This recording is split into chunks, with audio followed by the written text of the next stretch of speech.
तत्सत आज हम गीता महात्म की संक्षिप्त चर्चा करेंगे। गीता जी का महात्म कहने की क्षमता तो हम में नहीं है, पर जितना भी हमने पढ़ा और संतों के मुख से सुना है, गीता जी के महात्म के बारे में महाभारत, पद्म पुराण, वराह पुराण और वैष्णवी सारतंत्र आगम ग्रंथ भरे हुए हैं। अध्याय के अध्याय इनमें गीता के महात्म के बारे में कहे गए हैं। गीता वस्तुतः भगवान ने योगस्थ होकर कही थी और भगवान की समाधि भाषा ही है। जिस प्रकार भगवान के नासिका से निश्वास से वेद प्रकट हुए, भगवान के चरणों से श्री गंगा जी प्रकट हुई, उसी प्रकार भगवान के श्रीमुख से भगवत गीता का प्राकट्य हुआ, भगवत गीता का अवतरण हुआ। तो भगवत गीता वेद के गंगा के तुल्य ही हैं और इसमें तो ज्ञान योग, कर्मयोग और भक्ति योग की त्रिवेणी प्रवाहित हो रही है। ज्ञान योग की सरस्वती, कर्म योग की यमुना और भक्ति रूपी गंगा, ये त्रिवेणी गीता माता में प्रवाहित हो रही है। गीता माता की, भगवत गीता की अनुकृति में इसके महात्म को देखकर अनेक गीताएं इसकी अनुकृति में लिखी गई, जैसे उद्धव गीता, गुरु गीता, अगस्त गीता, राम गीता, लक्ष्मण गीता। ऐसी लगभग 500 से अधिक गीताएं भारतीय धर्म शास्त्रों में, महाभारत में, पुराणों में भरी हुई हैं। ये शोध का विषय है, 500 से अधिक भी हो सकती हैं। इतनी गीताएं तो गीता जी की अनुकृति, भगवत गीता की अनुकृति में लिखी गई, पर भगवत गीता तो बस गीता ही है। भगवत गीता एक मात्र ऐसा ग्रंथ है जो कि अत्यंत दिव्य एवं भव्य है। और भगवत गीता के भाष्यों की चर्चा की जाए तो भगवत गीता पर अभी तक संसार में 4000 से अधिक भाष्य और टीकाएं लिखी गई हैं, जिसमें 2000 तो अत्यंत मुख्य हैं।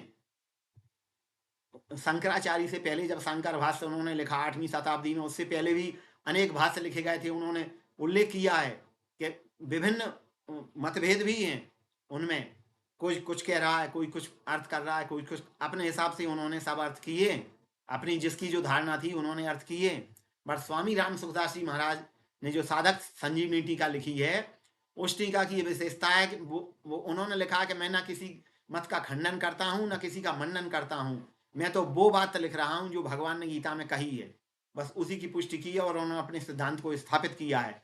तो साधक संजीवनी टीका वर्तमान में गीता मूर्ति स्वामी राम सुखदास जी महाराज की दिव्य टीका है।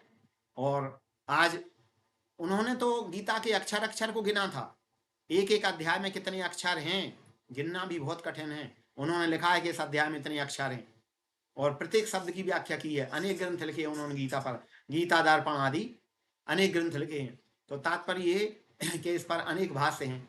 अब इसके अनुवादों की चर्चा की जाए तो भगवत गीता पर अंग्रेजी भाषा में दारा से कोई ने तो उर्दू अरबी में अनुवाद कराया ही था औरंगजेब के भाई ने, लेकिन इस पर विश्व की अनेक लगभग विश्व में 2000 भाषाएं हैं, तो उन भाषाओं में से लगभग 1800 से अधिक भाषाओं में भगवत गीता का अनुवाद हो चुका है।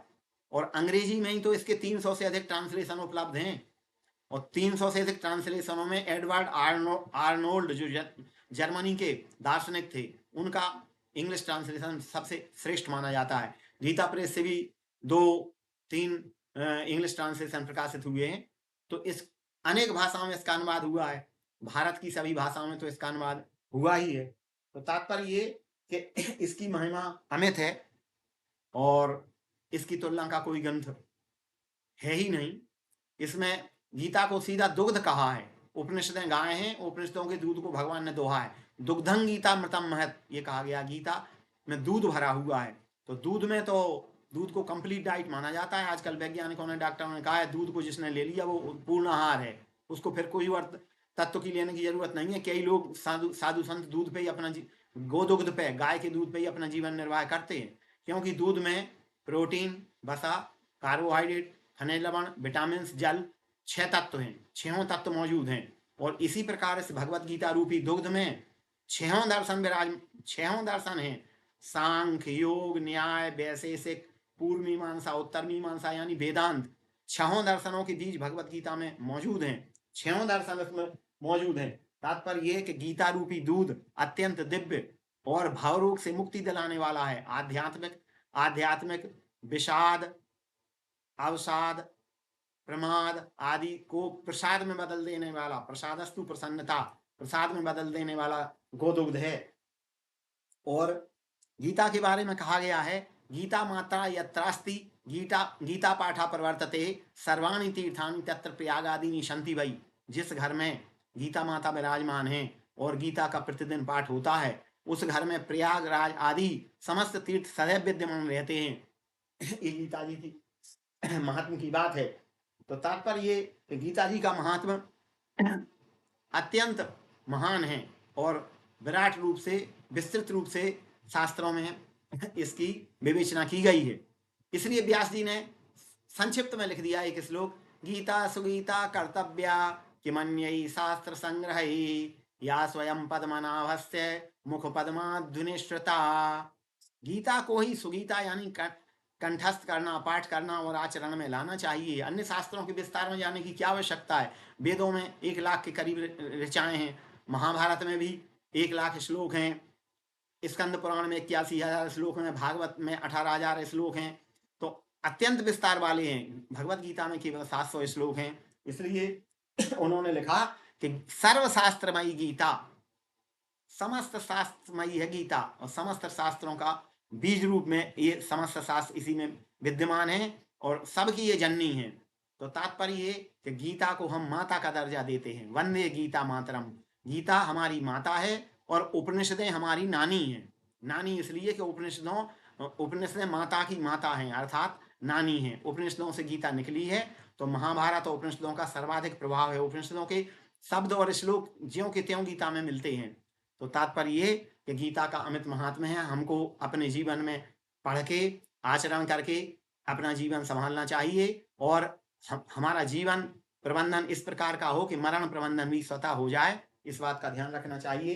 तो हम एक श्लोक में अपनी बात को समाप्त करेंगे। सर्वग्रंथान् परित्यज्य गीतैकं शरणं व्रज, गीतेव सर्वपापेभ्यो मोक्षयिष्यति मां शुचः। सभी ग्रंथों का आश्रय छोड़कर गीता माता के चरणों का आश्रय लेना चाहिए, क्योंकि एकमात्र गीता ही समस्त पापों से मुक्ति दिलाने वाली है, सबसे मुक्ति दिलाने वाली है। मां शुचः, इसमें हमें चिंता नहीं करनी चाहिए। गीता को ही अपनाना चाहिए। इतना कहकर हम वाणी को विराम देते हैं। वंदे गीता मातरम।